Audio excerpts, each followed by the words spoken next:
Okay. Good morning, everyone. Oh, something off with the stream. It says we're live. Oh, it just hadn't loaded yet. Good morning, everyone. Hope you're all having a great time out there. We're going to be finishing up Van Richten's hopefully today. We're not sure if we'll be able to make it, but we're going to do our best. We've got music that's, of course, going to be played in the background. It's going to be tabletop audio again.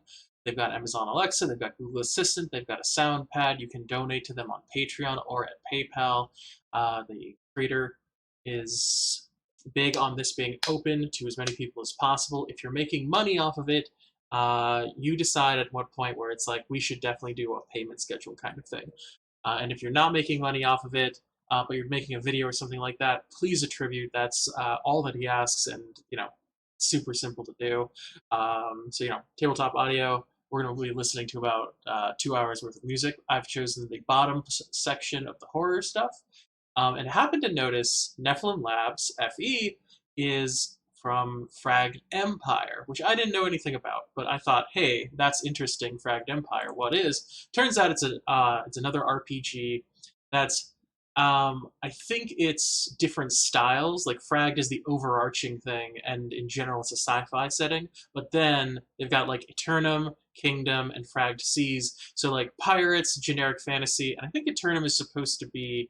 You see, it's a gothic Soulsborne style. So I think lots of like big, heavy monsters, lots of destruction going on, and from the image, it looks like everything's shrouded in mist. Very light chance of anything happening. Price was a little much to my understanding. It said 90 AUD, which is I think Australian dollars, and then you have to click the USA and Canada store if you're in my area, and looks like mainland postage is like $10. Then their core rulebook's sold out, but they're doing a Kickstarter in 2021, and they've got this Fragged Empire Swagger's Guide to Mishpacha. Not sure what that is. But then they've got like a bunch of books, each around $50, which I'm not sure about. Like $50 seems like a lot, but I don't think the books are that small. I think they're oh, this just goes straight to PayPal. Like, I want to learn more about the books before I would make any kind of like payment personally, and would in general suggest that to everybody. But they've got free downloads. Maybe you download the rules and you kind of like them. See like where you're at. See if you're interested in what Fragged Empire has to offer, in case you're looking for other options for your D&D, for your RPG needs. Anyway, that's all that. So we are on to the Domains of Dread.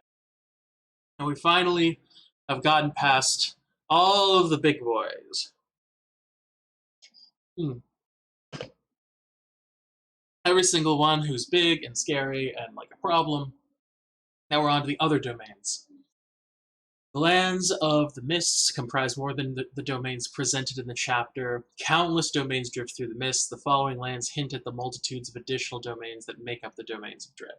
I feel I've already read a couple of these beforehand. I feel that this is where it really gets out of hand with what I was talking about, where I was like, this doesn't feel like what the Domains of Dread were presented to me beforehand. And so I feel that what they're actually presenting is not the Domains of Dread the way that they presented, which to my understanding was like there's a bunch of evil people and they have these like dark places that are eternally torturing them. That was like my idea. But instead, sorry about that. Instead, what I think is going on is this is a lot more akin to, and I know this is going to sound really out there, but kind of the a little bit closer to some of what's going on in like Dead by Daylight, which is not the whole like you're transported to a zone and then a killer is trying to destroy you, although that there's a little bit of leeway with that. What I mean more is that there's these different zones and escaping only leads to a new one, because they've got some pretty wild stuff in here that doesn't always seem to connect. Like Slayer 1313, the Morning Rail, that's cool, but at the same time, it's like a lightning train sort of style thing, and they say the disaster known as the Morning, it was one of the greatest tragedies in all of Sire back on Eberron. the nation's capital. Some citizens foresaw the coming devastation, sought to escape upon the lightning rails. They got on all the trains and they tried to leave, but a late arriving VP slowed down the last train. And so everyone was forced from passenger carriages to just admit and maintain the secrecy of the last passenger. And when the lightning rail finally departed, it was too late, and so the whatever overtook the entire disaster ended up destroying the train as well. So now, in their version, the last lightning rail just kind of goes through the mist, and you can end up on the rail and then having to deal with being on the rail.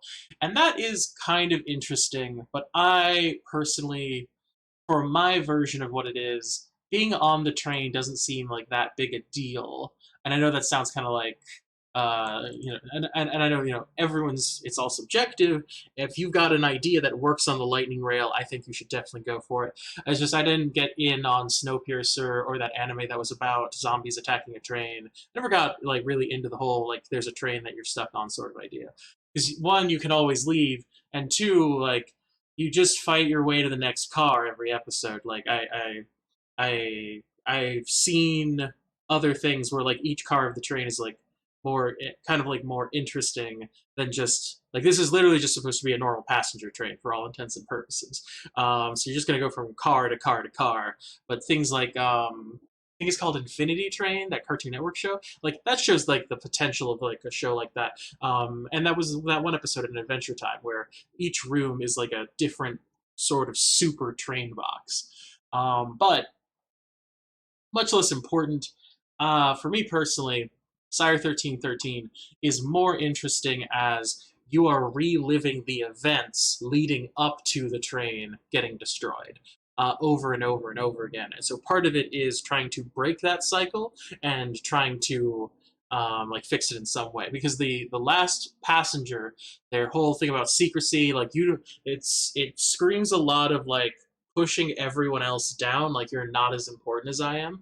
And so I like the idea of their torture just being like an infinite loop of these are all the people that you killed in order to get here, and it failed still. And so every time they just get to watch all the dead people once again, and they're trying to get out before the explosion happens. And maybe you as a party like help them do it or don't. And I'm thinking this is like the last 3 or 4 days, and somehow get the party to understand like this is what's happening and this is what's gonna happen. Somehow kind of give them the understanding that they're in this loop, either because you're only going to do the one loop, so if you're only doing one loop you want them to know so they don't die, or you do that whole thing that a lot of people have done this, but I think the Adventure Zone was the ones who, in my mind, most recently did it, where they had this mining town, the McElroy brothers. They had this mining town, and it was like they were doing stuff, and then a giant worm appears and kills everybody, and then it resets, and it resets, and it resets, and they did it over and over and over again until they finally understood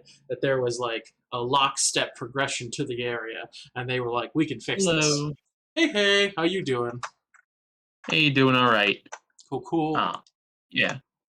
Yeah, they did that sort of time loop thing, and I'd seen personal groups do some of the same thing. Hmm. And just adding into that, like you're able to, at least with that game, it was some ritual thing of like the DM counting how many times you died and having consequences for that. Absolutely, yeah. Uh, For everybody out there wondering, this is Target. yes, hello. Yeah. Hey.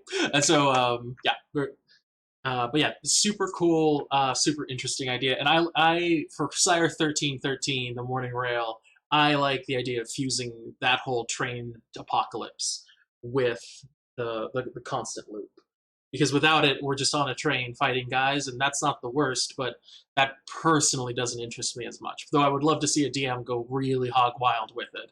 I'm sure somebody has an idea of how to make going from train car to train car ad infinitum a really interesting and fun experience. But for me, it's just kind of Yeah, like, why not do this?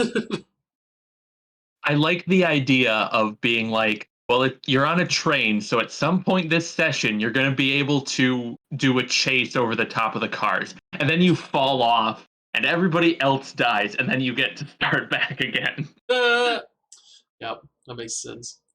But yeah, it's a bit wild.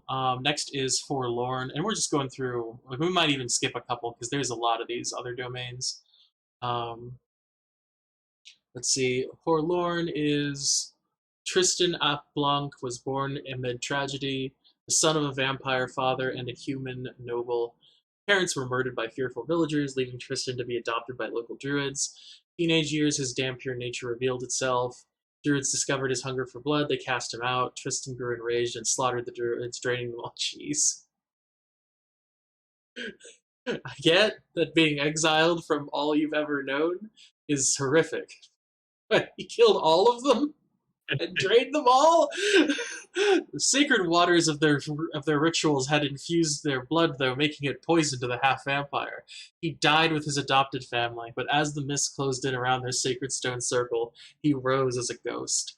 Unexpectedly, with the dawn, his body was restored.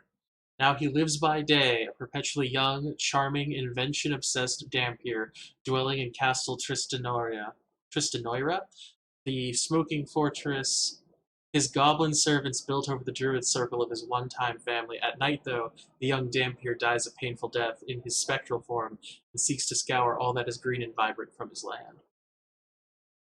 Hmm. I want to know more about these goblins. I feel like there's a whole other paragraph that could talk about the goblins. um, that was neat. It's kind of feels these are just little paragraphs, so it's not like it's supposed to be everything, but it's just kind of like, yeah. What do you think? Yeah, it like I don't know what it is. I didn't engage with the character like cuz I feel like there's not much interaction of like other characters to foil and play off of. But Yeah, I mean, yeah, these are supposed to be like bare minimums of just like this is the bad guy and this is the zone he's in. So like, I assume there's goblins nearby because of the goblin servants. So bunch of goblins, maybe one or two remains of the druid circle. Uh, yeah. Like I wonder about the goblin servants being like, you know, uh gussied up as like, actual butler maid whatever, or if it's like uh yellow minions like that as like bumbling servant. right. It says smoking. It says he's invention obsessed, which is interesting to me because nothing before suggested he would be like an engineer type. Like he's specifically. Oh, accidentally pressed a button. Damn pure rogue. Um, he specifically was like fully focused on this idea of finding like just he's surrounded by druids, and then they kicked him out because he drank blood. That doesn't tell us anything about inventions. So I'm a little like, what's with this invention kick? Where did that come from? Maybe maybe that's him being a rebellious youth to the like druid tradition, like That would be what's cute. something new, get rid of your crazy new ideas. He's like, fine, I'll just make new things all the time. Yeah, that could be funny. Um, I do also like, I know they didn't mean this, how they say, in his spectral form, he seeks to scour all that is green and vibrant from the land. I like the idea of the goblins, like, every night get attacked, and they're, like, running and screaming as the ghost is ripping through them. And they don't know it's Tristan. They don't realize it's him. They're just running and going, ah! And so you can walk in and have, like, a really nice day, and you're like, this is awesome. These goblins are really cool. And then that night, like, the door swings open and you see the goblin butler like crawling towards you. Help me, adventurer! Please, the ghost! And then like gets ripped away, and your party's like, "Uh oh, something's wrong, guys." Yeah. I I'm amused by the thought of uh, everything green and vibrant, him scouring it out, including just green paint. Like he goes full like bull or like Green Lantern, that one with the weakness of the color yellow. Like, just no, no, change this, paint over it. Oh my gosh. He can have in his castle like a room for each color, and when somebody says, "Hey, where's the green room?" he's like, "There is no green room." The goblin's all like, "Stop and freeze." And he's like, "I mean, that's not really my color, man." The rest party's like, "Okay." Hilarious. Let's see, Gastria, a notorious hedonist, Marquis Stezin de Polarno, was popular amongst his peers but craved immortality. Artist offered him eternity by painting his portrait. Artist didn't mention that the painting would strip him of his love of life and natural charm. He's discovered a reprieve from his now dulled existence. Once every season, when he shows the painting to an audience, it consumes their souls and refreshes his thrill for life. I read this, but I forgot that they just say, like, it definitely steals all their souls. His artistic predations captured the attention of the dark powers. I wonder why! Which drew his lands into the mist. Now Gastria is a fertile land that, like its lord, lacks an essential vim, except for once a season when vigor fleetingly returns. That's funny. I don't know how that works. Like, how does Gastria? I assume the people are all like drained of all their souls. So like you just arrive, and what you're the next sacrifice, or is it like there's like a town and places like this feels more like a place that should in quotes be real because it needs like constant people coming to check in on it so that they can become part of the new cycle every few months. Yeah, I'm imagining aggressive scalpers for like tickets to this event. Yeah, definitely, Um, definitely. The yeah, unveiling of brilliant, wonderful new portrait, and people, if you ask the scalpers anything, they actually don't know anything. They're just like, I don't know. Every few months, he's got this amazing like portrait he wants people to see. Look, do you want tickets or not? It's 50 gold a ticket.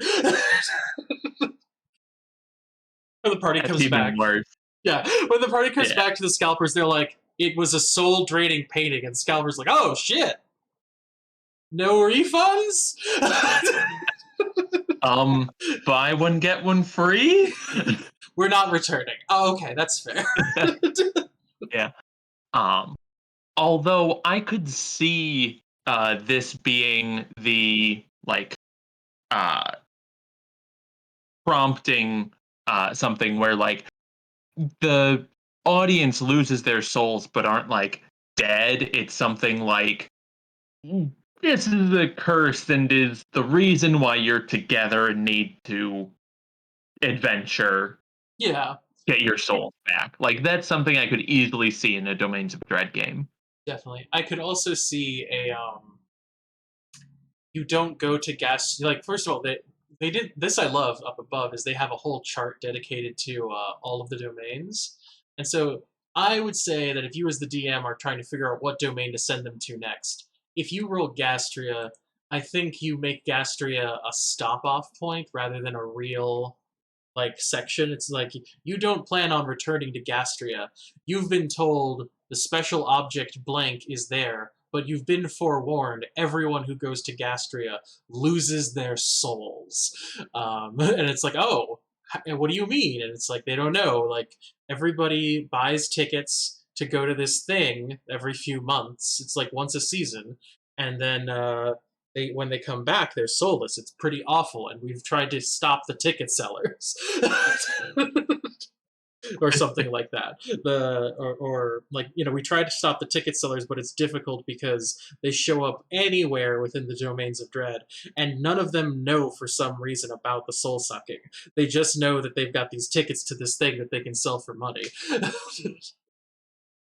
Yeah. I would be curious to see like I imagine passing but through the mist with the mist talismans go through to different domains is probably not something the majority of people do. Like that's Mhm. like magic you have to be in the know about. But I'd be curious to see the um uh anybody who crosses in between Gastria and whatever the other main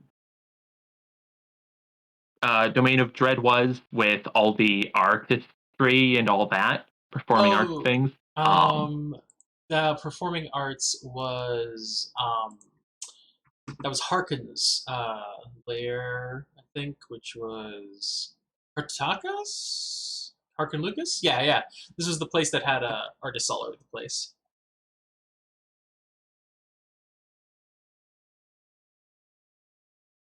yeah, yeah, and the one guy who was werewolf and would bestow it Yeah. upon his you know, the person he mentors. Yeah, Like Harkin Lucas. Oh, rough just guy. yeah, like someone yeah, either someone who comes from Gastria going to Harkin and being like, "Oh, we're having a showing of the art," and they're like, "No, no, no, no, no, no, no." That would be hilarious. Harkin Lucas grabs the part and is like, "Look, these ticket salesmen keep coming, and we keep having to get rid of them.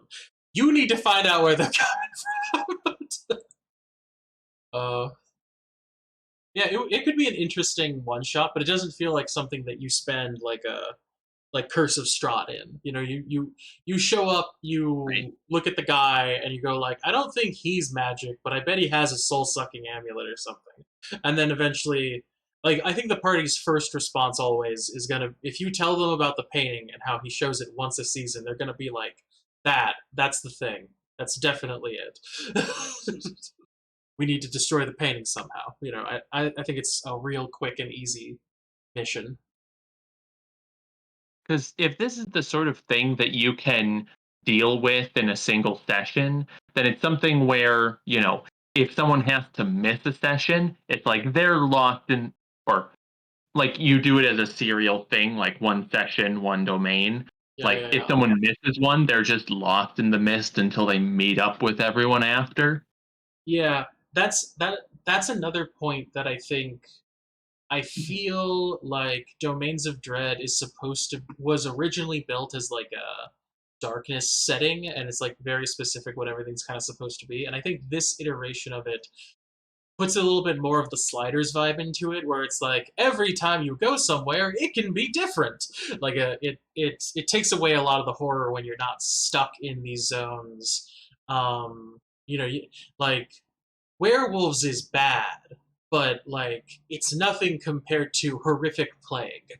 You know, there are good places to live in the Domains of Dread, despite Yeah. them being absolutely awful. I want to see the Domains of Dread travel agency that instead of rating things like 1 to 5 stars is -1 to -5 stars. Yeah, this single domain has problems, but I was able to get a job and live here for 6 months before something horrific happened. Like Borka. In Borka, you can just live and have a job. It's like it's not like someone comes in every couple of weeks and is like, I need your soul, and you're like, oh, what do I do? Yeah, Gastria, it's like just it has a bad month, you don't want to be there. Yeah, And then, it's beautiful right after. yep. And like you don't, you just plan your vacation around it. Is every time the Lord's like, everybody come and look at the big old painting, you're like, just it's that yearly vacation, that 4 times a year vacation. I just gotta go. I'm sorry. You know, my best for everyone, and then you leave. You're like, don't hurt me. Um, Yeah. One other thing I want to say that Marquis Stezin de Polarno, yeah, no group I have been in would pronounce his name in full ever again. They'd have a nickname. yeah, yeah. They'd call him the Marquis. Some people would call him would try to call him like Stezin or Lord de Polarno, but I and one person would call them Stetson, like anything to say it the wrong way. Oh, Yeah. Let's see. Gehenna. Dark Lord is Yagno Petrovna. Born of a Barovian family. Okay, so he's from Barovia. Yagno Petrovna went missing upon the slopes of Mount Gakis as a youth. Violent storm rose, took shelter in mysterious ruin, found wandering the hills weeks later, babbling about an amber idol and the god he'd discovered. Zakata, the provider and the devourer. Family sought to help him. When they discovered he was secretly sacrificing people to his fictitious god, they chased him into the mists. When he emerged, the domain of Gehenna sprawled before him. Life is hard. It's a rocky land, home of fierce, starving animals. The domain's people worship the bestial god Zakata and regularly travel to the cathedral city of Zhukar. There, they offer their crops in sacrifice and hear Zakata's will through the words of revered prophet Yagno Petrovna. Okay, so this is an awful place. This seems like a real Dark Lord situation. Yagno's pretty messed up. Although I'm not sure if Zakata's a god or not because they say it's not, but everything they've described is exactly how the gods work.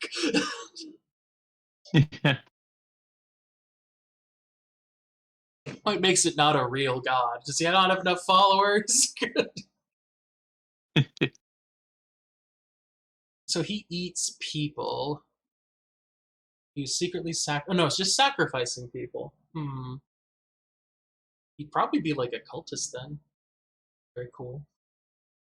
Yeah. Nvidia. Yeah. Dark Lord is Gabriel Adair. Hallmarks is bad parents and possessed children. I'm not sure I want to read the rest of this.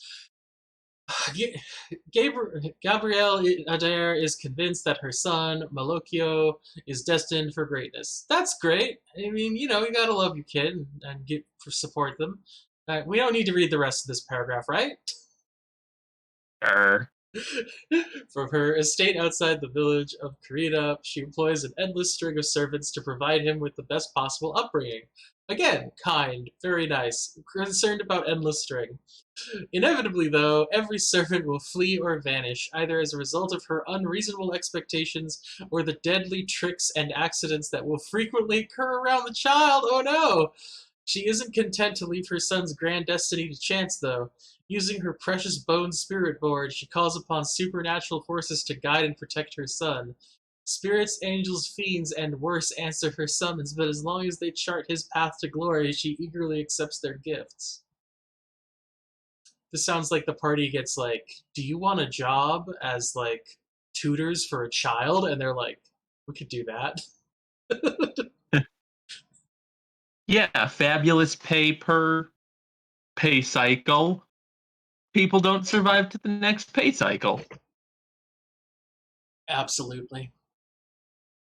I I feel like I would want to run this at least for a time as like in like that odd Tom and Jerry episode where like the humans leave their child in the care of Tom and it just wanders into a construction site totally fine and the cat gets hammered and Yeah. smacked with a steel girder and all that. Yep. A Roger Rabbit, Baby Herman scenario, definitely. It's baby's day out, except you're not kidnapping the kid. I wonder whose fault it is. It says possessed children, so probably I don't know. She's some. I think one one normal accident occurred, and then she started summoning demons who just made life worse. Next is the Keening. Dark Lord is Tristessa. Hallmarks is Banshees and the Silent Village. It can't be silent if there's a Banshee. The forbidden land of Keening is dominated by Mount Lament, at whose base lies the village of Anwerton. Anwerton? Where all the residents are deaf. This is no accident. They purposefully deafen themselves. Oh no, those poor children. So they won't hear the shrieking of the banshee Tristessa, a mournful spirit who roams Mount Lament and whose wail carries through the night. In life, she dwelled under Mount Rock in Tempest, detailed earlier in this chapter, but she was exiled for crimes against her people. In death, she endlessly seeks to be reunited with the family slain by her misdeeds. Tempest is where Mother Lorinda's from. So Mother Lorinda is the awful evil hag that uh, like kills people and stuff, and has people like sacrifice their lives to her. So I'm pretty I'm a little worried about a woman who was killed for her misdeeds in that town.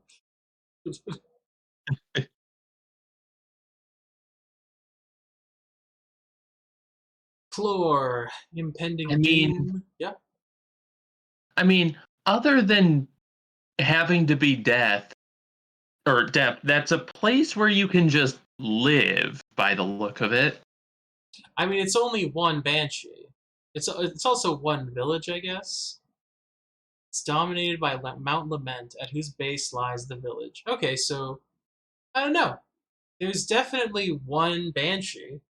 That's pretty bad, and I'd say it's probably one of those like it ain't great to live here, but some of these places like it's just like man, you could live here. This would be fine. It's not Like that like oppressive.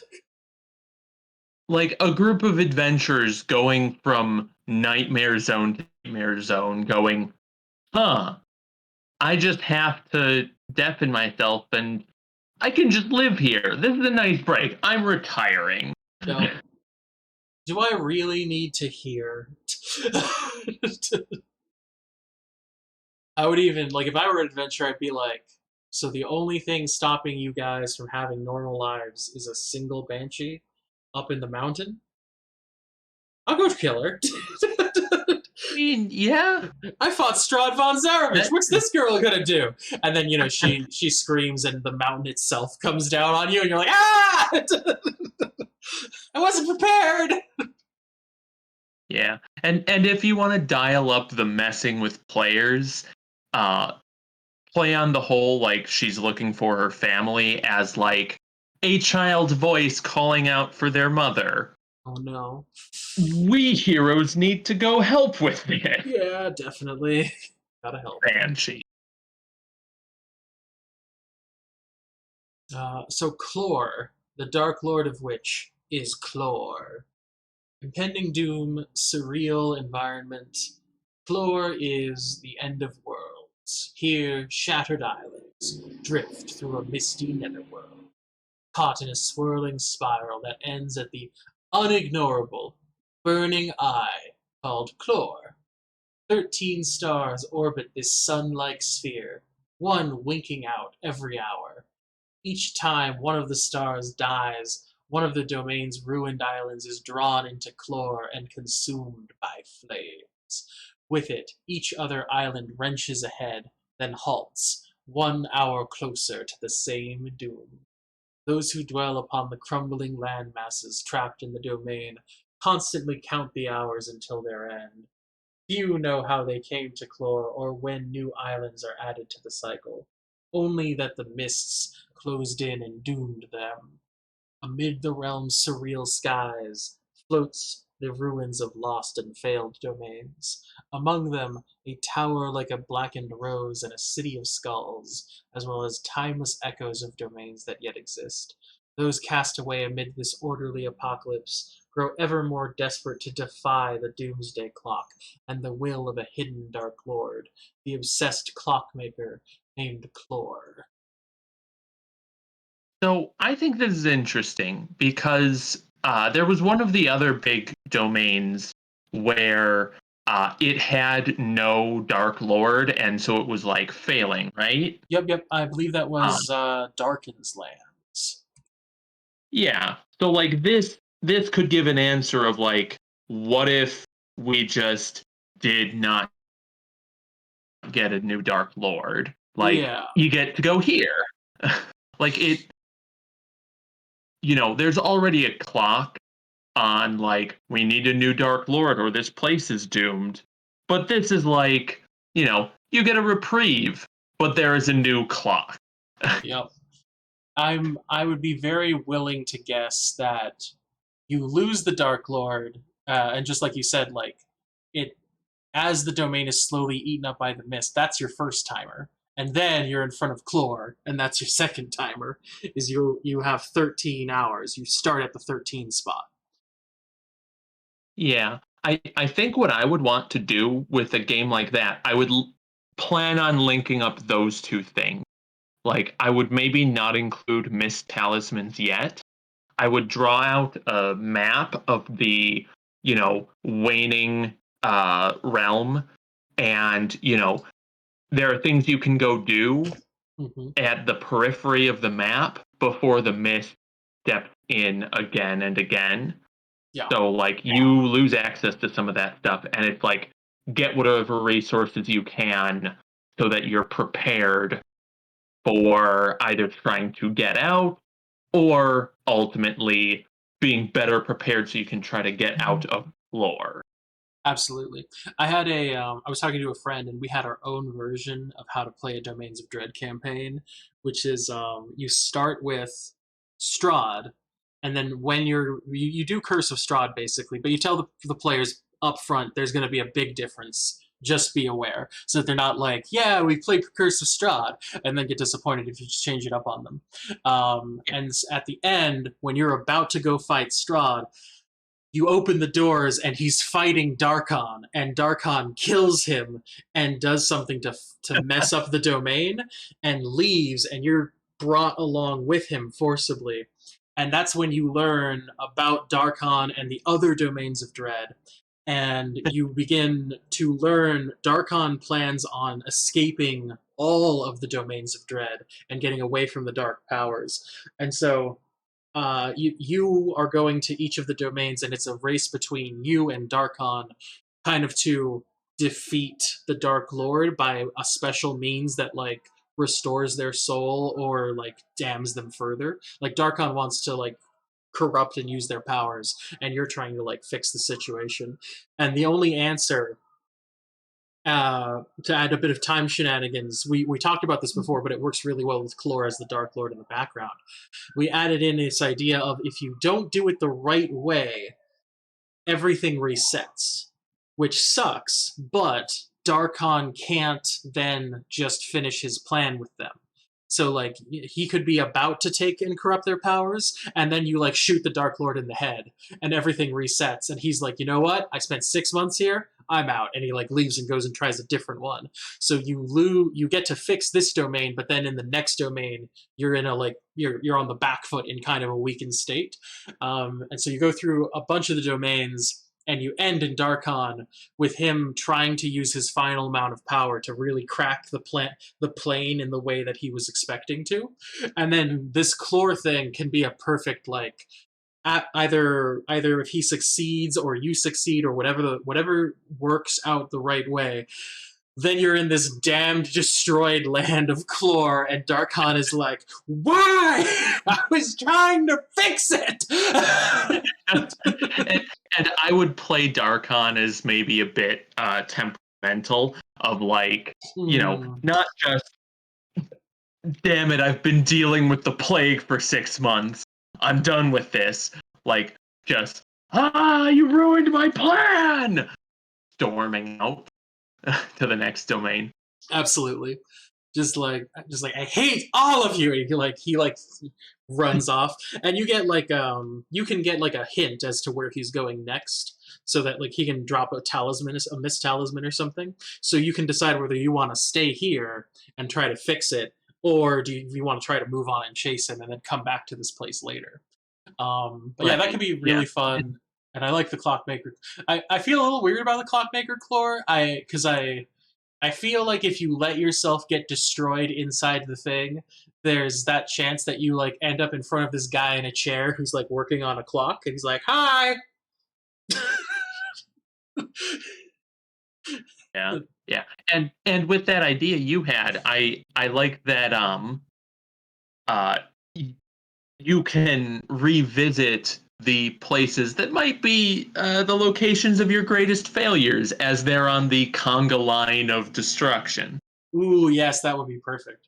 I especially Yeah. like that you wake up on the conga line of destruction and see those your failures and all that, and you're like, Where's Darkon? And you gotta like jump and hop through all of them as the 13 hours go through to find and defeat him, because he has the only way out and is using magic to like try to escape, sort of thing. Yeah. Let's see. Next is Markovia, Doctor Frantisek. Frantisek. That sounds like a drug. Frantisek Markov, depraved science and sapient animals. Frantisek Markov is a genius, but less so than yesterday. Uh-oh. Markov formula grants him unparalleled intellect, but it insidiously steals more than it gives, making him increasingly dull-witted and bestial in form. Despairing, he fled to a tropical island he dubbed Markovia, where he tests new versions of his formula on the local fauna in hopes of recovering his waning genius. As a result of these tests, animals across Markovia now possess sapience and have been deluded into believing Markov is their god. So it worked? I like the image of like a just test subject like a profoundly stupid dog. Like you've seen the ones where an animal is like, "Oh, I wish I could get through this fence," when the gate is 5 feet to their right. Right. Like, and they're aware of the gate. They've been shown and have used the gate dozens of times via prompting. But now the ball is on the other side. What do I do? Oh, I love that. But what messes with me is like clearly it worked, right? Yeah. Because it says that animals across Markovia, like dozens of animals, are just sapient and can like think. So like the serum must be working, right? I think I would explain it as like those animals have other horrible side effects. So they're sapient, yes, but he needs to still Right. work on his formula because he does not want to live like that. Right. It's like sapient but gone blind or deaf or whatever, Yeah. or like just like it has problems. I thought I perfected it once, and then the blood cobra happened. It's Yeah. like blood Yeah, cobra. there's an ape with, glasses reading a book, but then something doesn't go its way and it just bursts into flames and starts screaming and charging you. And it's a minor thing too. Like it accidentally drops the teacup. Yeah. Oh man. The Nightmare Lands, as ruled by the Dark Lord, the Nightmare Court, which I guess is a bunch of people. Any who sleep might close their eyes and become forever trapped in the Nightmare Lands. That sucks.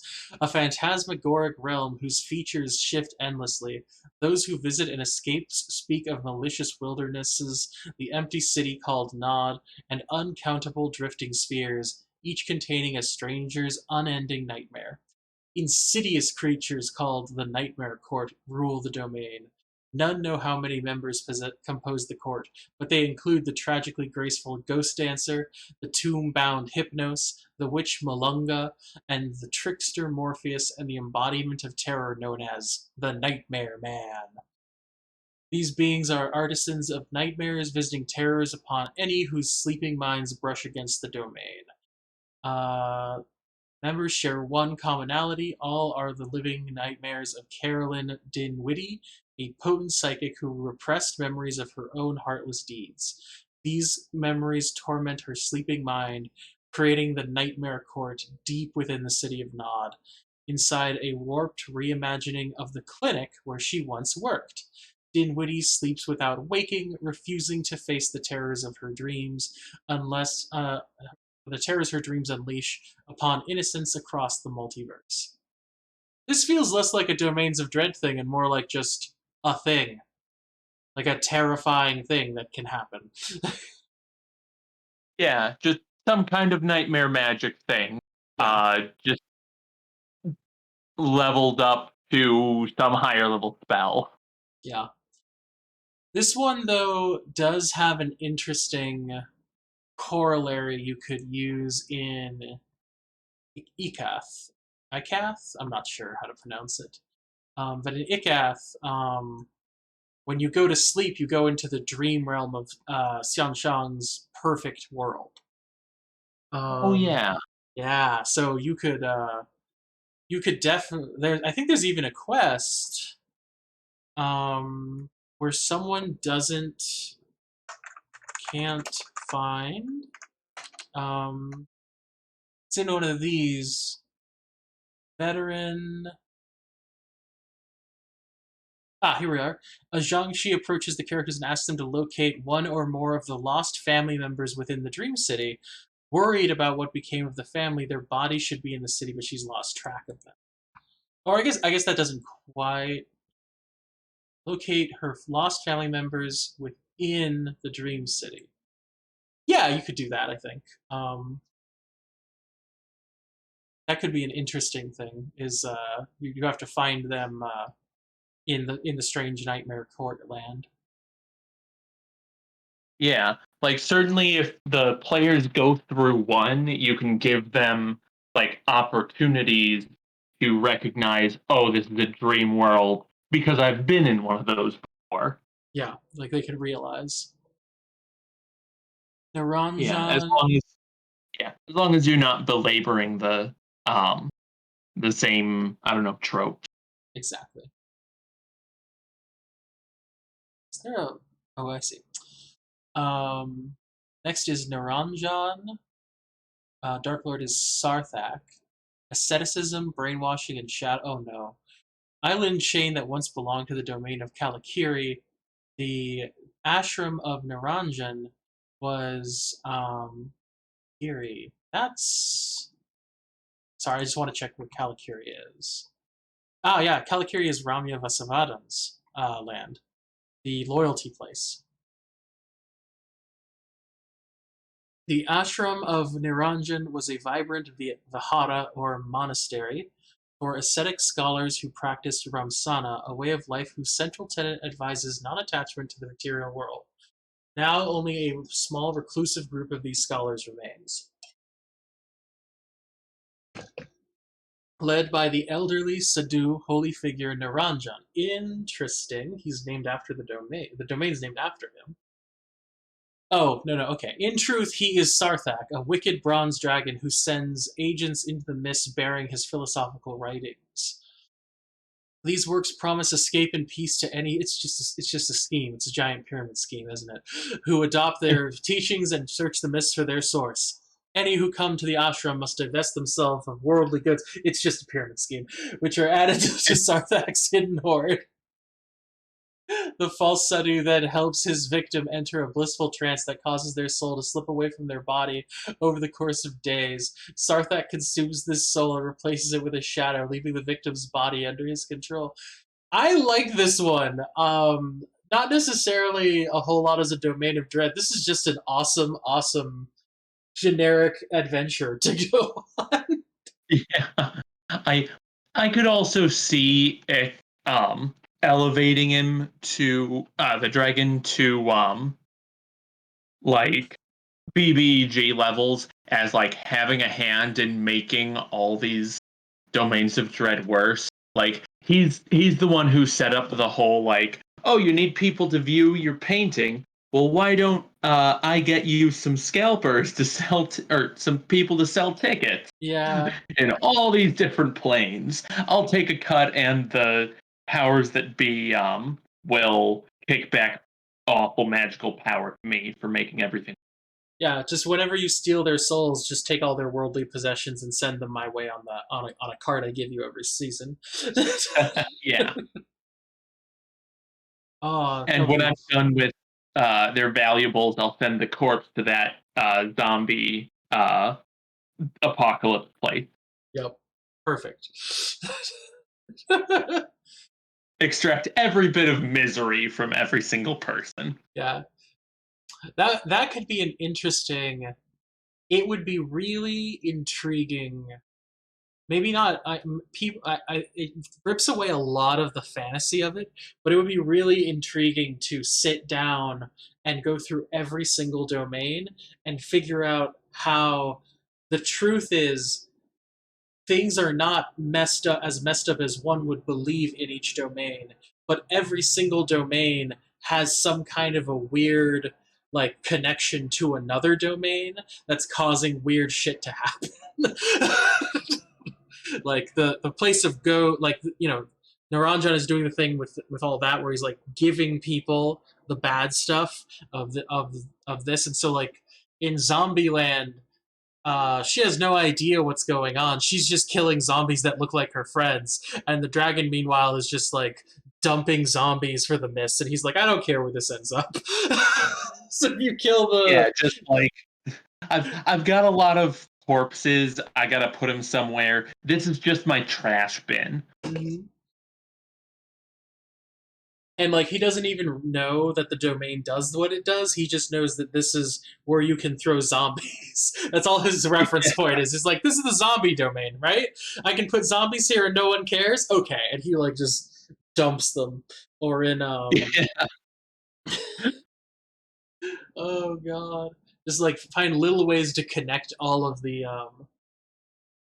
every single one of the domains in a way that's like both obvious and very not obvious. So you could show up in a domain and it's like, what's going on here? And it's like, well, after the undead finally stopped coming for some reason that no one has the answer to, this happened. Yeah, it's like there's a clear historical record of somebody traveling and complaining to this guy, and the same day it is a holiday on this other world because they stopped getting zombies. Exactly. Wonderful. Nova Vasa, the Dark Lord Miar Hiergard. Hallmarks are nomadic riders and transformation. Ooh, do they fuse with their? If they fuse with their mounts, I'm gonna love this because that's so interesting. Unparalleled warrior, Miar Hiergard united the nomadic tribes of the vast plains of Nova Vasa. While respected as a soldier, Miar made poor peacetime leader. When brutal games could no longer keep her interest, she incited hostilities between two of her vassal tribes, then led her own forces to crush them. Suddenly, she did this again and again. Uh, yeah, that's definitely a poor peacetime leader. Although really good at conniving apparently, since nobody noticed. She did it multiple times. Yeah. After Mayar's greatest massacre, I don't even say what it was about. The mist unfolded all of her lands, splitting her personality into two when they did. Uh-oh. Now she rules her people with strict fairness, but when her bloodlust is piqued, she transforms into the raging night called Malkin and sows discord across the plains. Okay, that's okay. I don't feel as weird. That just okay. Okay, that's a good one. I just don't feel it in this book. But yeah, this is good. That's a good one. Yeah. Yeah, sowing discord across. I like that. I like the she literally causes destruction among her people. That is also something that, doesn't have to be a domain of dread. That could just be a crappy person deserving of an adventuring party. Mm-hmm. And the sad thing is, uh, if you play it, this is the part that makes it dark and horrific. If you play it right, the adventuring party doesn't kill her. They instead give her the cure. You know what I mean? Because she can The describe it cure. as a curse. Because her personality's been split in two, and one is she rules her people with strict fairness. So not necessarily the best leader, but a good leader, a kind of good leader. And then when her bloodlust is peaked, she turns into the raging night. So they could see it as a curse, And if they can successfully get rid of the curse, she can go back to her old way of inciting wars without telling people. Yeah. And they're Like like, we did it I good. could also see like it starting out as like she's trying to deal with these hostilities and won't you help me with diplomacy, and if not we've got to take care of whoever is most violent on both sides. Party does that straight up. She seems like a reasonable leader and is on top. They leave, and later they come back and find out she's done it 3 more times. Those nobles with their scheming ways. And that's after they saved her, so they're just like, I don't even know what to do anymore. Oh dear. Dark Lord Maligno. Hallmark is evil toys, Village of Children. I instantly. Nope, nope. Yep. Oh, just no, not interested. Oh, yeah, I can hear that. For me, my instant first thought is back in Barovia, there's this guy named. Oh, I don't remember his name, but there's a toy maker, The Vasily or playmaker, something. yeah. Yeah. And my first thought is like, oh, are they? Is this a reference to that? Toy maker Giuseppe had his wish for a family granted. Oh, this is Pinocchio. When his creation, the marionette Figlio, came to life, it's Pinocchio, a proud father. He presented his son to all the other people of his village, O'Dare. I know where this is going. The local children loved him, but their parents were skeptical, saying the marionette was nothing but a toy. Over time, this doubt enraged Figlio, and the marionette convinced Giuseppe to craft siblings for him. Then, when the time was right, Giuseppe's creations did away with all the adults in O'Dare, including Giuseppe? Claimed Uh, by the myths, O'Dare is populated only by children and ruled by the Carionet Figlio, who now calls himself Maligno, because malignant for bad. Oh man, that would be creepy. Dozens of Carionets. I would play that by having Giuseppe be like secretly in a like in a cage somewhere. That way the party can have one adult to talk to. yeah. If it's all children all the time, Well, do you come a few years after the fact to where, there are a couple adults, just because they've aged into it, having grown up thinking they're children or they're real? I don't know. I mean, I think there's like a baseline assumption they always have, which is like this happened recently and you don't know how, kind of thing. Because like this is another example of why the domains of dread are a little weird. Because like, and I know I sound like a broken record on doing this, but like in Curse of Strahd, there was a clear statement of like Strahd completely is ruining these people's lives, but there is a surplus of births every year, to deaths, because literally there are Yeah. more people born and it has become a problem because they have run out of souls for every single person, and now there's just people who are soulless walking around. Like that's a very clear statement about how Barovia works and how the universe of the domains of dread work in general, which is like this idea that there is surplus. As bad as things are, it's not impossibly the worst.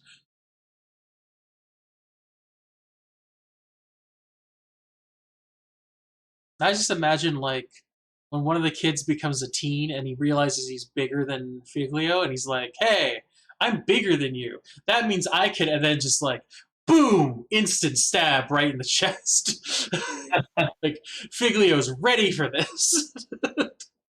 The Writer's Bridge. Oh, Ichabod. This is just the tale of Ichabod, isn't it? Dark Headless Horseman? Yeah, Dark Lord is the headless rider. It's called the Rider's Bridge. Hallmark is the haunted bridge and the murderous legend. Yeah, nearly every domain knows some version of the apparition called the headless rider. It appears as a mercenary in dark armor in Mordant. Oh, so this is in Mordant. A ghostly cataphract in Harakir, and a mutated centaur in Lamordia. Okay, so this happens everywhere, but in each incarnation, certain details remain true.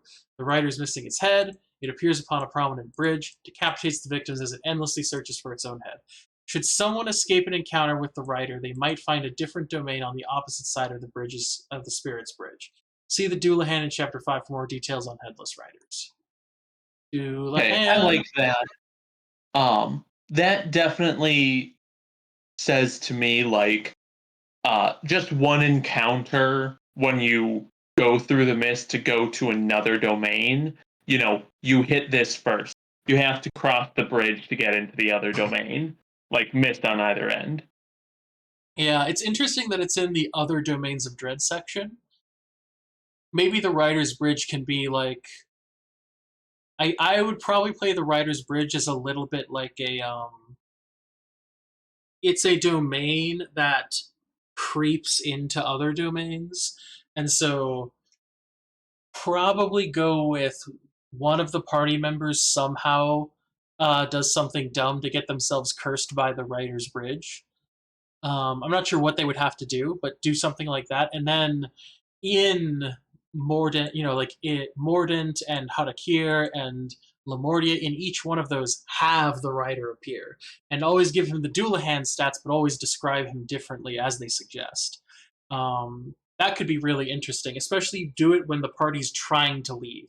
Like right when they come up to that thing, there's always as the mist overtakes them, they suddenly find themselves on a bridge and they hear the thing happening and they're like, crud.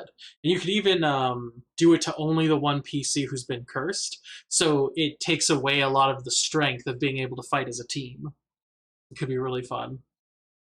Hmm. Of course, the dual hand is also CR10, so don't just stab a PC to death.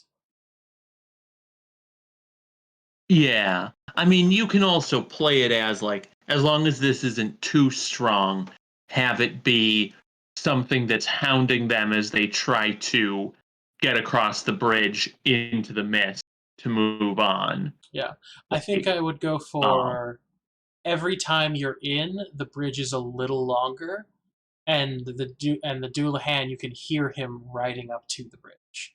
And each time you as you're crossing, like he starts to arrive at the bridge, and then he starts to arrive and is riding a little faster and a little faster each time until all of a sudden, one time as you're crossing, he gets a single attack of opportunity on you. And then it becomes terrifying because now you know he's like gonna get into melee with you eventually. And you can do that like each time you guys swap domains, and it gives the PC like you got to prep for this fight, my boy. Like you're gonna need to do it. yeah, because at the point where it is a deadly threat and you still want to run away, but it's not a death sentence for a single attack, like you probably have enough abilities to try and slow something down. Maybe there's some stuff on the bridge that you can interact with, like overturn a barrel while you're running, you know, some skill check type stuff Yep. to, you know, make it an engaging thing to fighting retreat or run and evade. Yep. A quick important note though is if the Doulahan scores a critical hit on a DC 15 Constitution saving throw, their head gets cut off. Yeah, that's unfortunate. Yeah, so what you want to make sure to do is if you're the kind of DM who's willing to roll behind the table and just ignore the crit quietly, go ahead and do that because otherwise you're going to kill your PC pretty fast. Or like you maybe make it clear like he couldn't chop off your head real good. Uh, Something you got to make sure. Can you Yeah, imagine?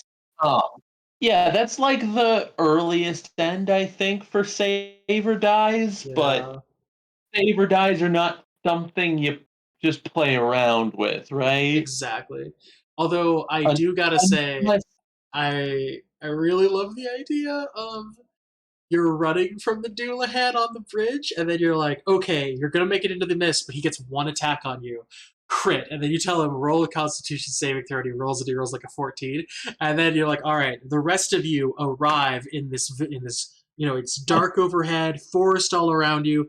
You're right outside of a village, and then Frank appears, and he just collapses without his head.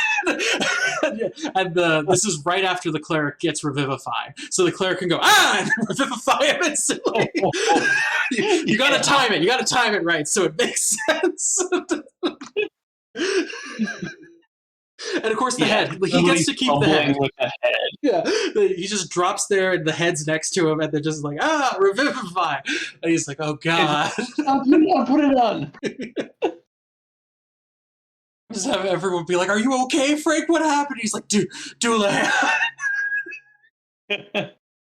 Yeah, and then you see that guy again later. Yeah, exactly. That would be fun. That would be terrifying to have happen to the party.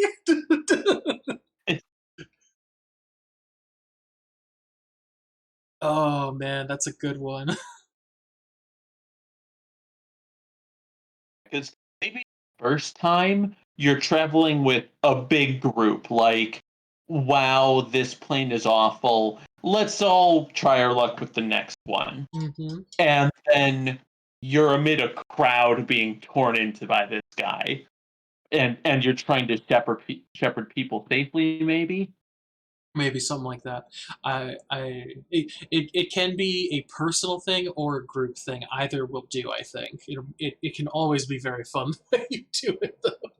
Everyone would just It's just hard. It's hard to be like, so this is a threat that can definitely kill you. yeah, absolutely.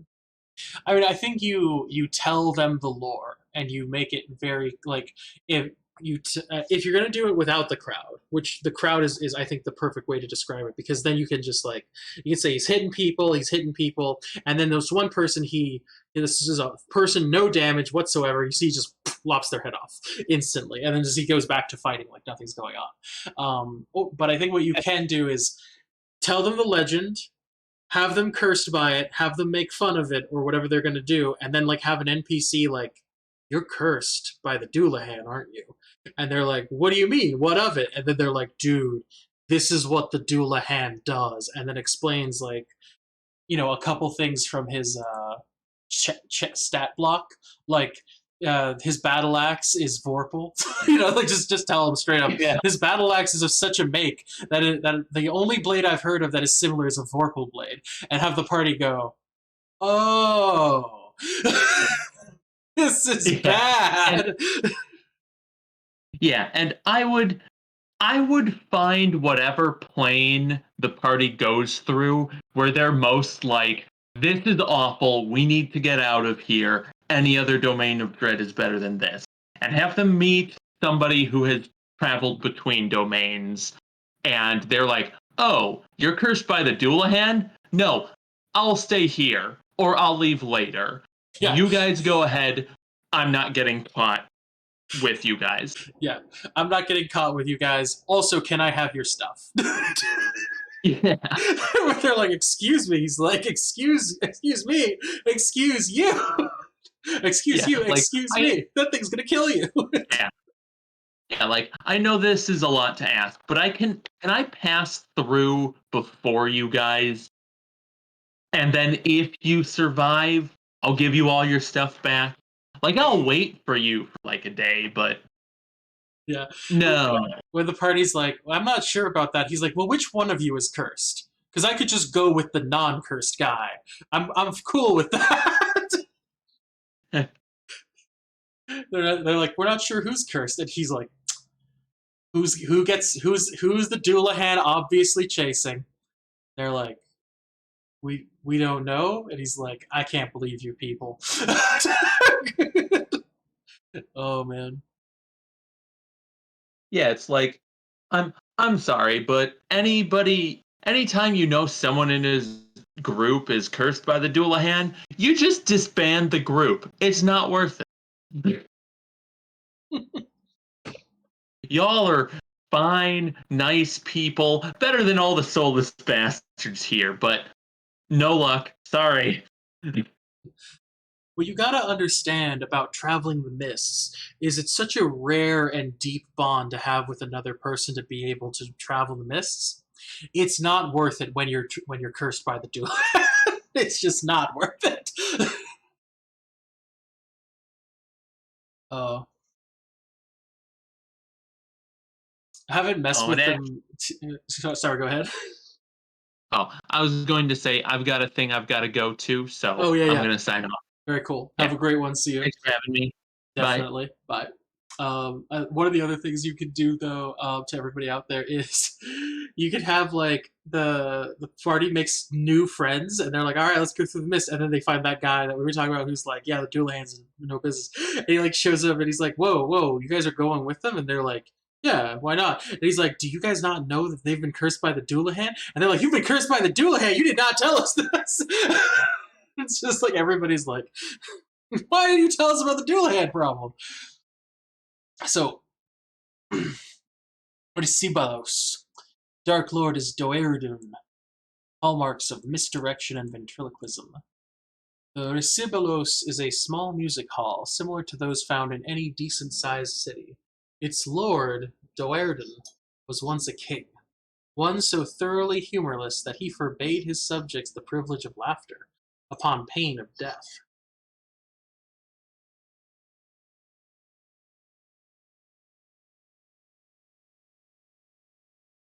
I'm sorry, that next sentence, I just read it while I was drinking. He is now cursed to entertain others, a task he is utterly unqualified for, you think? Fortunately, no! Oh, I'm reading a little bit ahead and I love this. The mists delivered him a partner, a ventriloquist's dummy carved in the likeness of Strahd von Zarevich. Target, you chose the wrong time to go. I know you had to go, so like, I totally understand. But oh, Target, you missed the best one. The eerie dummy has a mind of its own, insisting that it is the real Strahd, and that the creature currently sitting upon the throne of Castle Ravenloft is a mere impostor. It rages at the audience and makes audacious promises to any who will help it regain its station. This is hilarious to anyone with the slightest inkling of who Strahd is, and their peals of laughter are agony to Doradin's ears. Alright, I take everything I said back. Uh, this is perfect. Okay, so clearly, some of these sections, uh, clearly, this version of the Domains of Dread is not just about horror. Horror happens, but this is. I love it, I love it, I love it. Oh, I just. Ending up in Recibolos is hilarious.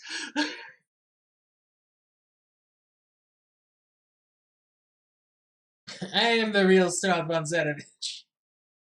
He's the imposter. Oh, my goodness. Skina. Dark Lord is Lamont Sedium Just. Hallmarks, reality manipulating theater. Lamont Sedium just fancied himself a serious playwright. Oh no. I don't like words like he fancied himself a serious playwright. This either suggests deeply upon his personal method of life or suggests deeply on how people were treating him. And he achieved popular, if not critical, acclaim throughout Dementilu.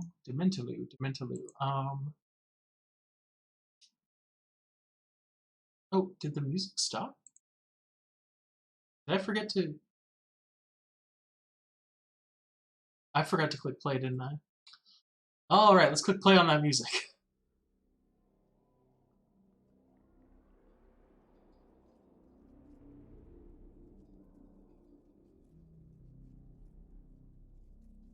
Okay. And then Dementalu. Oh, where the queen who wants to ruin everyone's lives is. She's got the yeah. She can disintegrate people. Duchess Donaire. Yeah.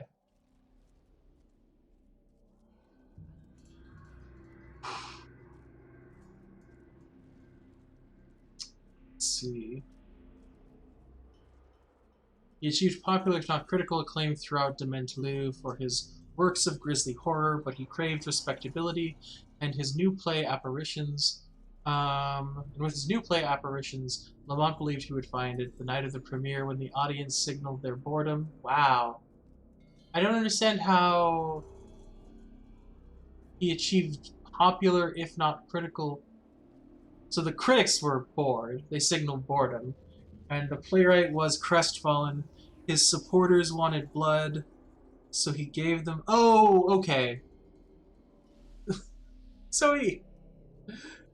Oh, that's silly.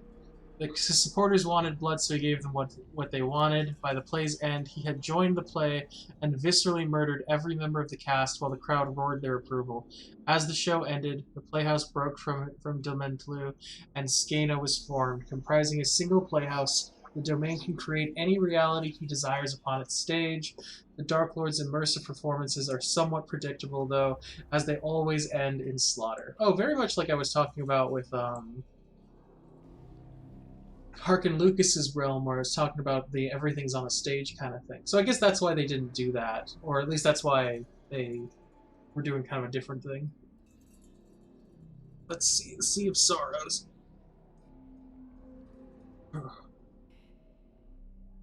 Pietra van Ries. Island Domains, Nautical Horror.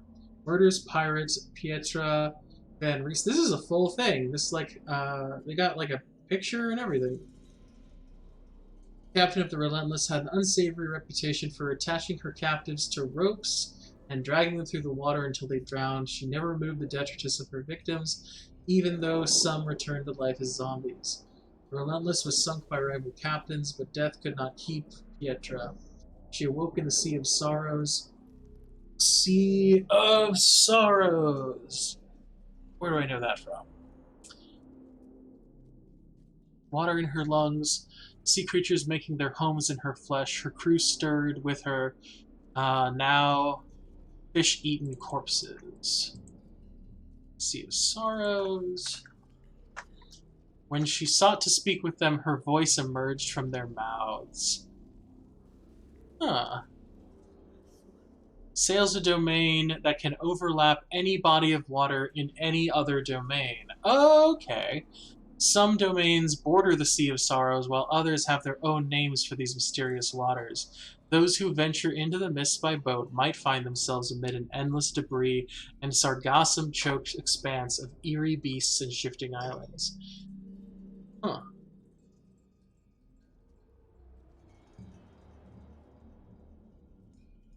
Including the following. Blaustein, the island fortress domain, was once ruled by the notorious Bluebeard, but his spectral wives overthrew him and now endlessly torment him. Okay.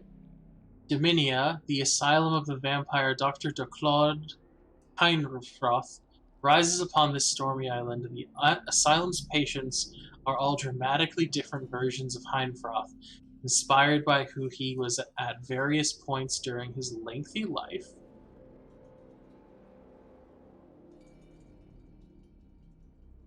Interesting.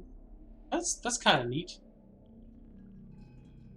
The Isle of the Ravens.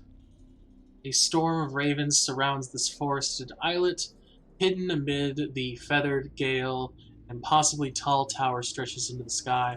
This is the home of the Lady of Ravens, and any who offend her join her ebon wing flock. The lighthouse. Otherworldly light shines from atop this twisted spur of bizarre fossils. Any who enters finds that the light doesn't call out to the sea, but down to what lurks in the pit. Vigilance Bluff. An undead paladin holds vigil atop this drowned island. Weary travelers can find refuge here if they're respectful of the Paladin's faith. The bones of those who were not litter the surrounding. Hmm.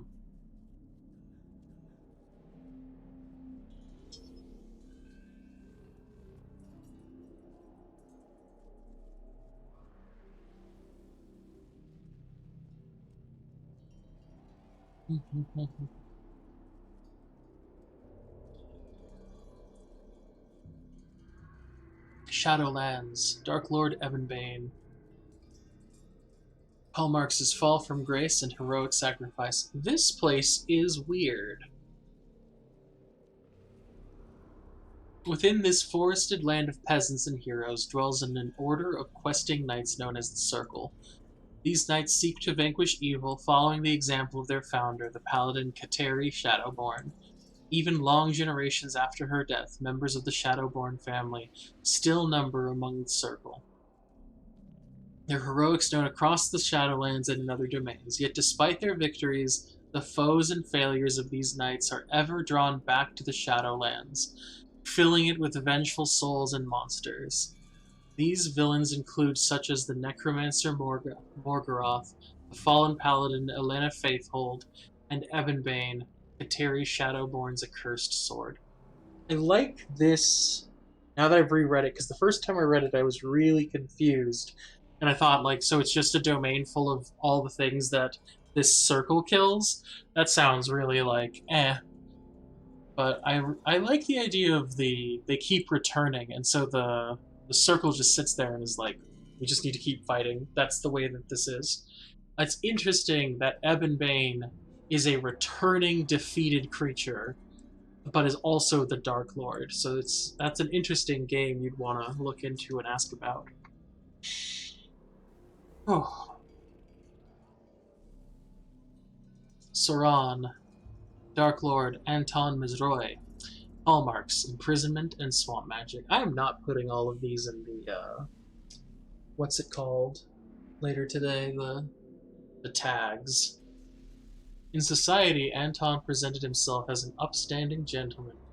But there's a but. Within the walls of the prison over which he was warden, he was a sadist who believed righteousness was on his side. When his torturous punishments finally drove the prison's inmates to rise up, the bloody riot that ensued drew the attentions of the dark powers. During the uprising, Stroy was drowned in the swamps surrounding the prison.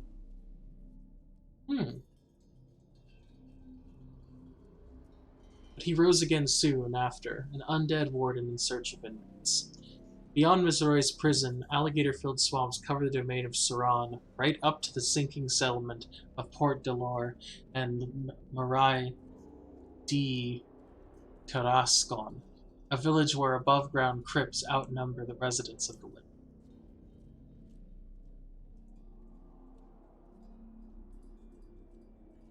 Staunton Bluffs. Dark Lord is Teresa Blasmith. Hallmarks are endless warfare and repeating history. I mean, this one's Shadowlands is repeating history as well.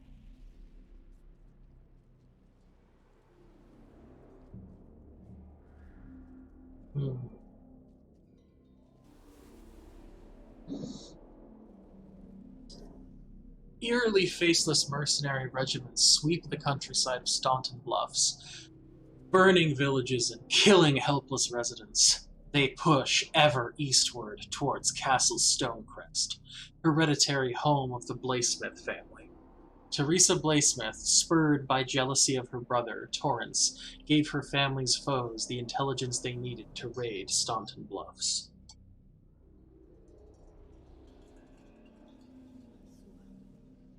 The attack was never supposed to go so far, but the duplicitous mercenaries stormed through the countryside to take Castle Stonecrest within a day.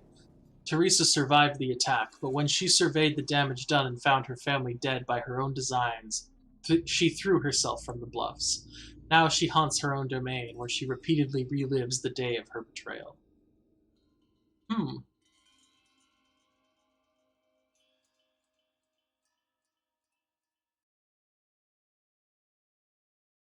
I like that. This one sounds like a lot of fun.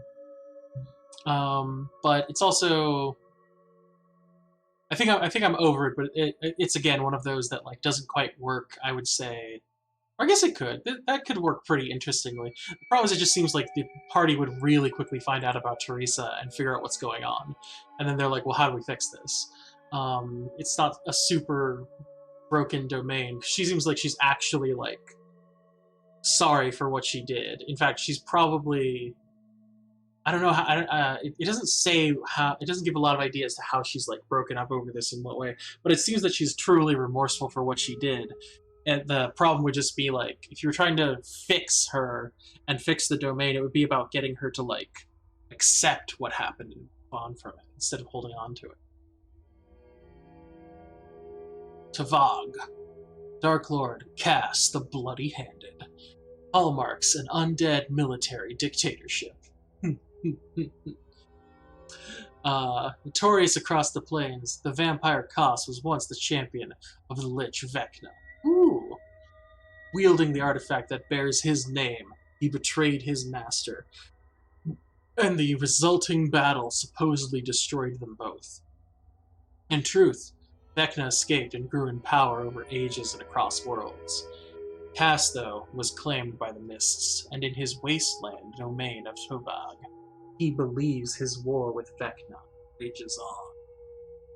Patrols of prisoner soldiers under undead commanders scour the land, dragooning strangers to serve in Cass's armies and to manufacture bizarre new war machines. When Cass deems the time right, he sends his forces into the Mists, believing that Vecna's realm lies just beyond.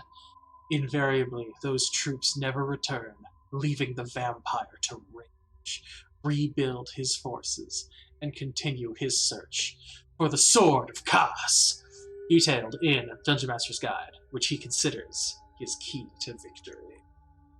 Interested in the Sword of Cass, I'm also interested in what Dragoon means, because I keep hearing we keep hearing it used in different contexts. The noun, a member of any of several cavalry regiments in the British Army. Okay. Also a verb. To coerce someone into doing something. Okay, so it's got it. I wonder if dragoons in the British military were dragooned. The Sword of Cass. Looks pretty cool. I'm not gonna read all this. It's evil, right? Yeah, it's evil.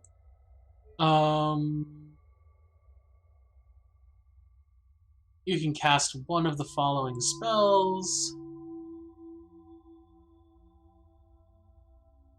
Huh. Can transfer its attack bonus to armor class, so it's a defender weapon. Okay, so it's a defender, and then it can dominate monster. It must be bathed in blood.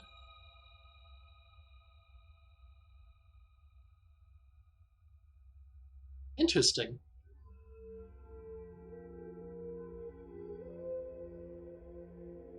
Okay, so both of them survived. I mean, I know the domains of dread are not exactly like, aha, you survived. No, you're pretty much dead. But they both survived in their own way. The Vage Agency, or what I would be calling it in D&D all the time, the Vague Agency, because that makes sense. The Vague Agency. Dark Lord Filmira Vage or Vague. Hallmarks, detective work, and memory loss. Everything inside the office of the Vage Agency appears as a monotone gray. Anyone who passes the frosted glass door that leads into this single-room domain is expected by Filmira Flintlock Vage, the detective agency's owner. From this hub for occult detective adventures, see Chapter 2, Vage collects mysterious correspondence relating to mysteries all across the domains of dread. She enlists agents to investigate these cases and then report back to her. However, she never reveals her own past as a detective-turned-criminal. Her involvement in every case by her agency investigates, or that the Vage Agency exists entirely.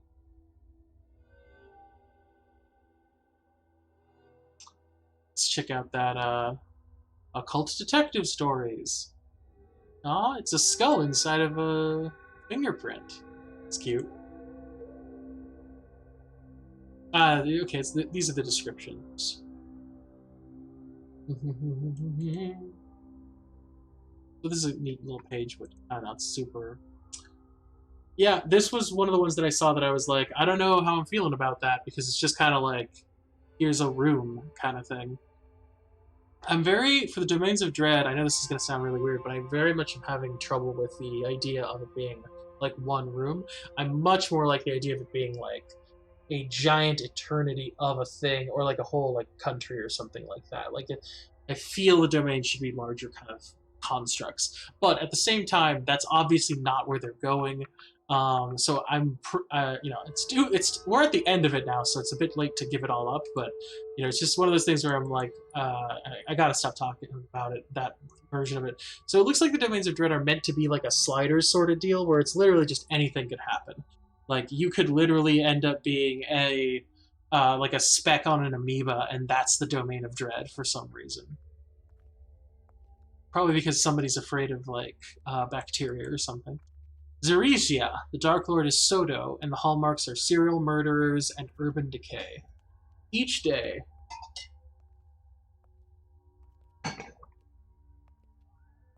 the city of Paradon in Zeresia erupts in riots over food scarcity, taxation, and citizens who go missing by the dozens every night. At least one murderer stalks Paradon, the ancient doppelganger Sodo, who has impersonated so many people that it now finds it impossible to hold a form for more than a few days at a time. As Sodo's flesh runs like hot wax, it staves off dissolution by consuming the organs of humanoids. Paradon's streets serve as the doppelganger's hunting ground, and those who enter the sewers risk attracting the notice of countless carrion stalkers, see Chapter 5, and their monstrous hive. Ooh. Doppelganger, those who enter the sewers. Carrion stalker. That's cool.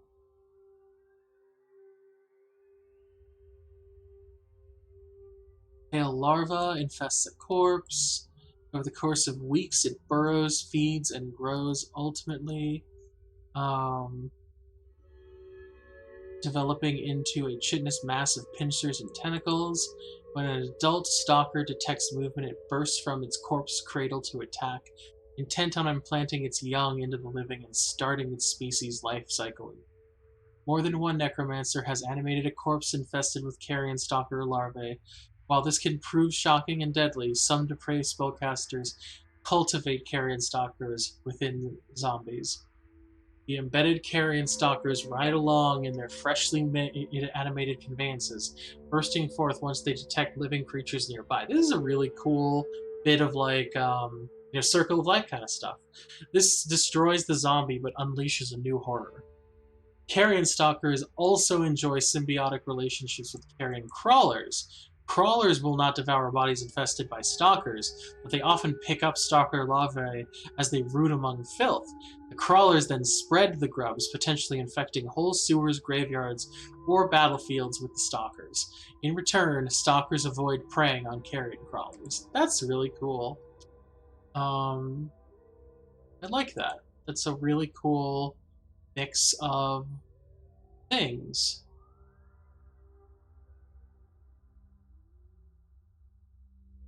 Let's check the monster section.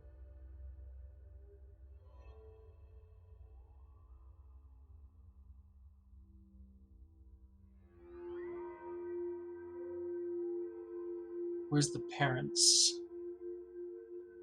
Hmm.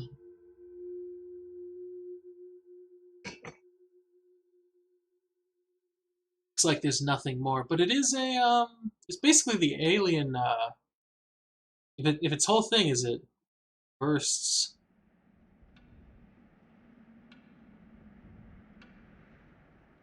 Huh. Start of each of its turn as the creature can repeat saving throw, ending the effect on itself in a success. Any effect that cures disease or removes the poison condition will instantly kill the larvae and the creature, ending the effect on it. If reduced to 0 hit points by infestation, it dies. Larvae remains in the corpse, and 1 survives to become a fully grown carrion stalker in 1d4 weeks. Any effect that cures diseases or removes the poison condition that targets the corpse will instantly kill the larva. Or removes the poison condition. Targets the instantly will kill the larva. Okay. This is scary. That's a whole problem in and of itself. Not sure how much I'm scared of Doppelganger Soto, but I'm definitely worried about those carrion stalkers. They're also the same challenge rating as Soto. I kind of like how some of these zones have, like, 2 problems to deal with. Travelers in the Mists. You can roll on some random people, strangers, keep characters, keeper societies. This is kind of cool. Vistani characters, you can make a Vistani, you can be a famed... You can talk about some of the famed Vistani and, like, their background and stuff. Church of Ezra. This is cool. These are lore bits you can just kind of take and plug where you want to play them, sort of thing. I like that. And then they've got, like, some villains here. Adventures with different specific creatures and people. It's kind of cool. So these are different mist wanderers. So these are all people that go and walk through the mists and do their own thing. Very creepy. So I think that's really cool because that can allow a lot of people to, like, learn about different people and do what we were talking about earlier with Target, where you just get people who are doing their thing. They have their reason for adventuring. Very cool. Very cool, very cool.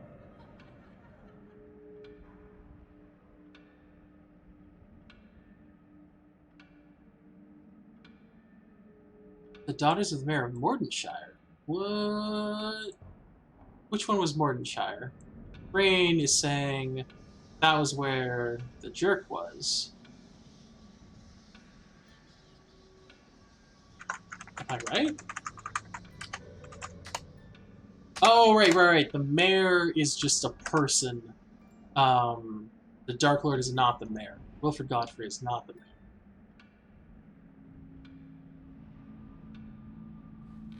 Let's see.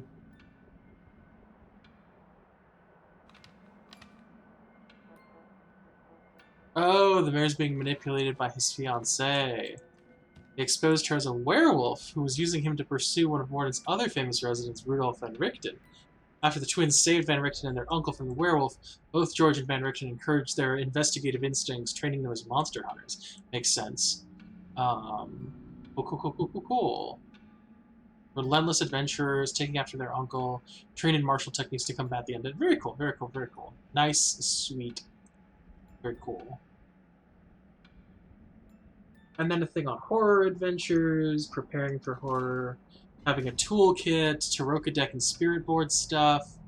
That's all cool. Like, this is all stuff that you, I would say, probably should read as a... If you're really wanting to get into it and you have no real knowledge and you're like, I don't even know what a horror story is, this seems like it could be a little useful. I don't know. The I would say there's like a mix of, like, it's good to have this stuff written out, but I would also say if you're gonna do a horror thing and you're the DM, you also might want to watch a horror film. I mean, if you can't, you can't. Like, that's clearly, like, that if that's not an option, it's not an option. There's no questions there. But it's just it's a lot of information, and it really depends on, like, what way you prefer to make your engagement happen and all that.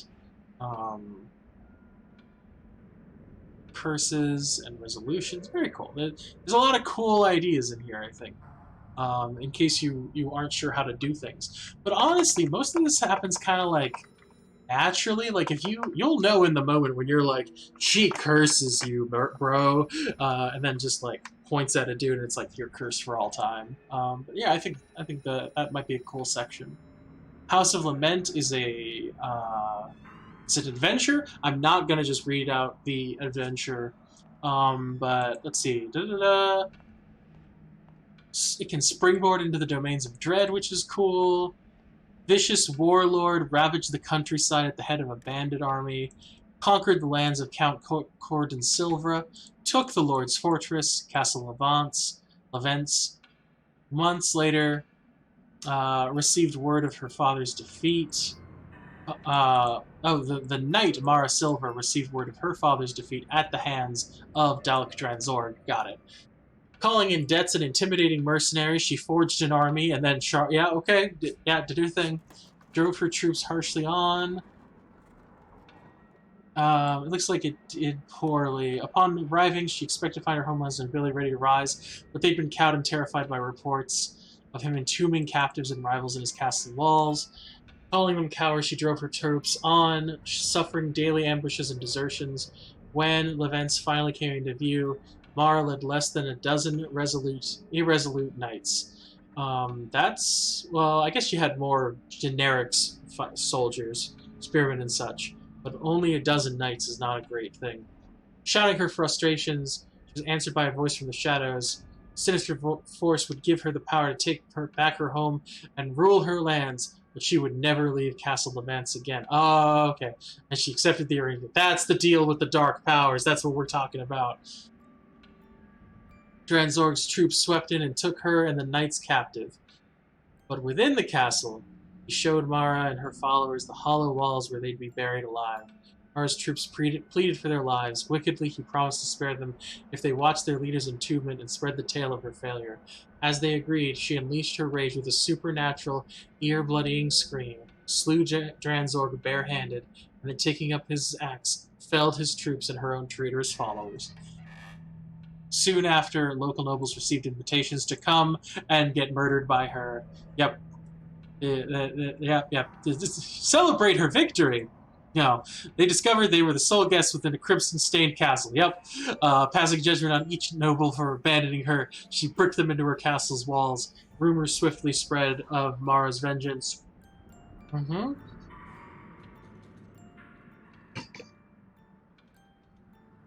Mara was never seen again. Castle Levants came to be called the Castle of Lament. Bum bum bum. Lightning strike.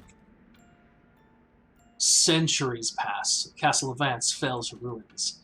Eventually, the merchant Lauren Halvrest purchased it because he thought that was a great... I mean, I shouldn't be too mean to him about it. Like, oh, pre-existing castle? Yeah, I could buy that. I could fix it up and it'd be great for the family. Walk in, everything's blood red. Okay, well, we're going to have to clean this up.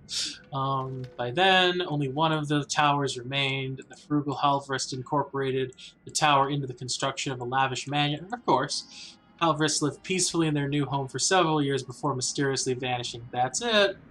Those who investigate find no trace of the family, but were deeply unsettled by the house. Grim tales rapidly resurface, providing the roots for all manner of ghastly tales, and new name for the structure, the House of Lament.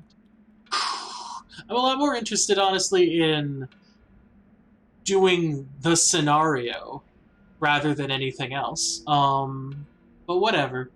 And then more about the House of Lament. The monsters of Ravenloft. Actually, the House of Lament has a thing for multiple loads? House of Lament locations. Okay, so this is all the 28, this is all the 31 locations that the House of Lament will have. Oh no, Amber!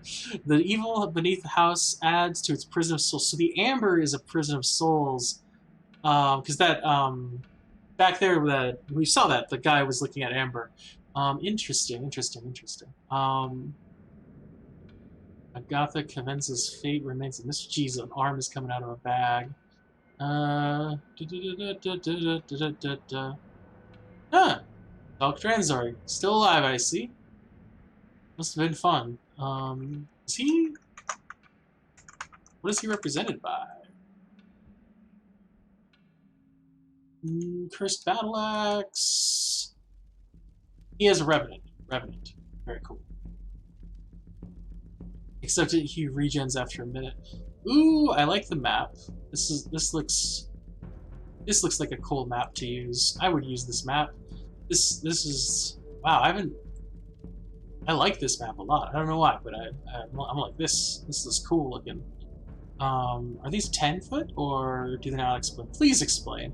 There it is. 1 square equals 10 feet. Thank you so much. So that's a. What kind of house is this? This is a 1, 2, 3, 4, 5, 6, 7, 8, 9, 10, 50-foot house. No, the 100-foot house. 10, 20, 30, 40, 140-foot house. 140 feet by 1, 2, 3, 4, 5, 6, 7, 8, 9, 10. 140 by 100, 110. That's nice. That's a solid house. Very cool. And then we got the monsters of Ravenloft. We got this cool fight scene. Shooting the dude. He looks so smug. he's like, this is fine. No problems here. Let's see. A whistling fiend. Very cool. I was just like, okay, cool. The Bagman. Ugh. Some of these definitely... Oh, it tells you how to create some unique monsters. Very nice.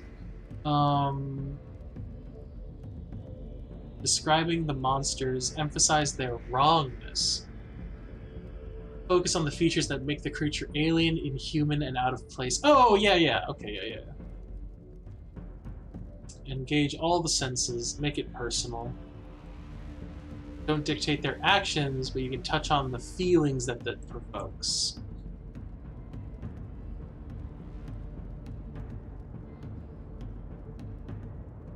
This is the spirit board for the previous, what's it called? Module, adventure. And then credits. We did it. That's really cool. I'm glad we were able to do it. So that's Van Richten's guide. I'd say...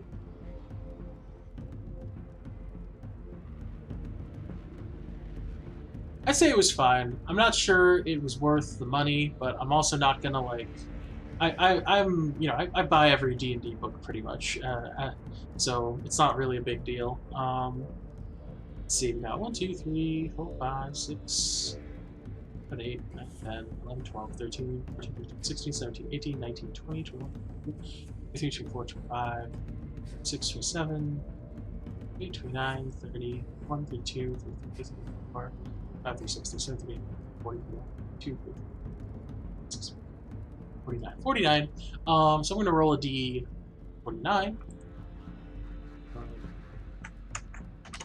Roll a D49. It's a good. I think it's good. Like, it has a lot of good areas in it. So I think that's fine. It's just, for me, it's one of those that's like, okay, this was nice, but like that's the big thing, is there's a lot of this is nice but coming on in my head. But I think it's got some good ideas, and I think people can get a lot from it.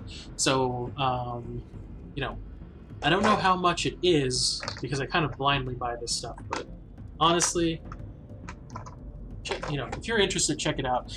There's nothing wrong with, you know, grabbing these books, because you can always reference something in it, and there's always, like, you know, we skipped a good chunk of stuff.